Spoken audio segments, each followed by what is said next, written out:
Il faut savoir une chose très importante, c'est que l'étude du changement climatique, ça ne se résume pas à quelques personnes, ça mobilise des milliers de scientifiques à travers la planète. Et simplement pour que vous puissiez juger de l'épaisseur, voilà le dernier rapport de ces scientifiques sur la question qui date de 2001. Donc vous voyez, il y a 3 tomes, hein, c'est ça? Il y a 3 tomes comme ça, oui, sur la dernière édition. On sait de manière absolument certaine que l'homme a rajouté 30% de gaz carbonique dans l'atmosphère par rapport à il y a un siècle et demi. Ça, c'est une certitude. On sait que c'est nous. On sait que la température a monté depuis le début du siècle, d'un peu plus d'un demi-degré. On pense que c'est vraisemblablement nous pour une large part. Et puis surtout, on est à peu près sûr que la température va monter à l'avenir en réponse à cette augmentation des émissions de gaz à effet de serre. Et au niveau climatique déjà, qu'est-ce qui va se passer? Qu'est-ce qu'on peut faire? Alors, ce qu'on est en train de faire, c'est qu'on est en train de dérégler un piège à chaleur naturel qui s'appelle l'effet de serre, sans lequel une personne sur ce plateau n'existerait. Il ferait moins 15 degrés sur Terre s'il n'y avait pas d'effet de serre. À peu près, oui. Donc en fait, notre planète est une gigantesque serre, et grâce à laquelle il fait bon vivre, et il fait à peu près plus 15 sur la planète, alors que sans cet effet de serre, il ferait moins 15. Cet effet de serre piège la chaleur du Soleil près du sol. Et ce qu'on est en train de faire actuellement, c'est qu'on est en train, pour prendre une expression imagée, d'augmenter très rapidement l'épaisseur de la vitre de la serre. Donc on est en train d'augmenter l'efficacité du piège à chaleur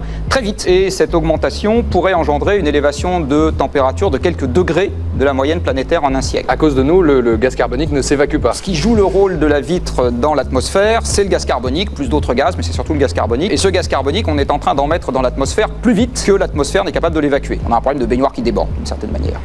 D'accord.